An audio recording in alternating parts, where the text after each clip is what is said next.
Assalamualaikum warahmatullahi wabarakatuh. Madayaw ug maayong adlaw kaninyong tanan. Magandang araw sa inyo lahat. Proverbs 19 verse 21 states, "Many are the plans in a person's heart, but it is the Lord's purpose that prevails." It took me 47 years to understand that my life was never meant to be only mine. Unlike others, I may not have been born just to chase happiness. For a long time, I questioned the weight of responsibility to my family, to my country, to everyone who called on me. Today, I have peacefully accepted that my life is unlike any other. Sa unang mga buwan ng aming mga termino, nakita ko na ang kawalan ng katapatan ni Bongbong Marcos Jr. sa mga pangakong binitawan noong kampanya, pati na sa kanyang sinumpaang tungkulin para sa bayan. Dahil hindi ko kinaya na maging bahagi ng 2025 national budget na tadtad ng katiwalian, pinili kong umalis sa kabinete kahit alam ko na mula pa noong 2023 na ang magiging kapalit ay ang aking impeachment. Mga kababayan, humihingi ako ng paumanhin.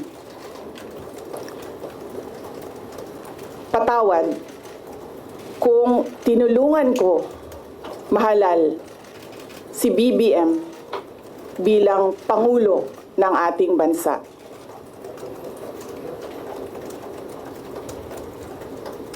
Patawad kung hanggang ngayon ay marami pa ring Pilipino ang nalulunod sa baha ng dahil sa malawakang korupsyon.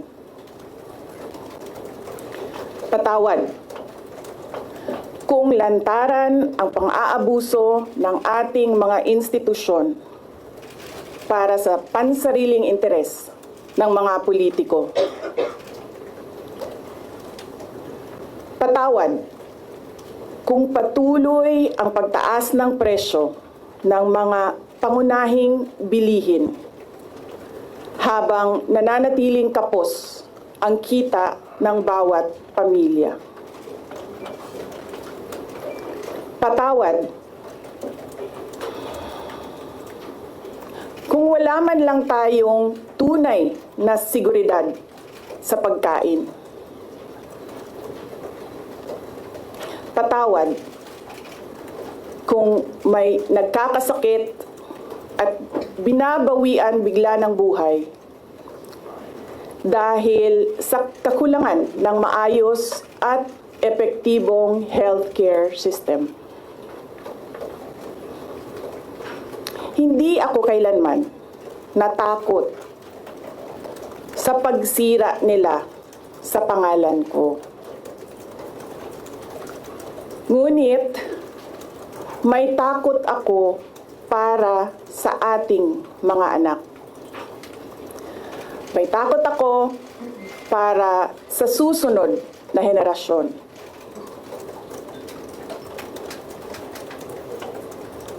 May takot ako para sa mga kababayan nating walang bahay sa ibang bansa. Walang pangalawang pasaporte, walang ibang matatakbuhan kundi ang Pilipinas. Kahit ito'y patuloy na nalulugmok sa kahirapan. Na ako'y kahadlok, nga moabot ang adlaw na dawaton na lang nato ang kapobrihon isip kapalaran. Nga maanad na ta sa sayop, nga mawad-an na lang ta og paglaom. Og labaw sa tanan na ako'y kahadlok,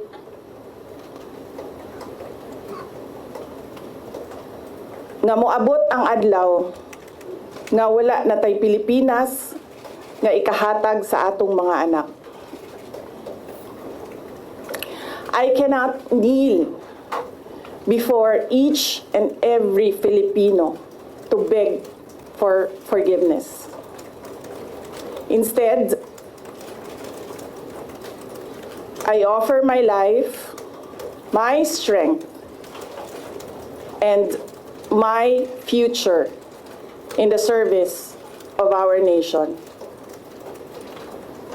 Mga kababayan, ibalik natin ang tapang at malasakit para sa Diyos, sa bayan, at para sa bawat pamilyang Pilipino. Ako si Sara Duterte, tatakbo bilang Pangulo ng Pilipinas. Shukran. Any questions? No? First question. Next time na ang question. Oh. Thank you. Good morning. Iniwan ko kay JC yung kabuuan ng speech.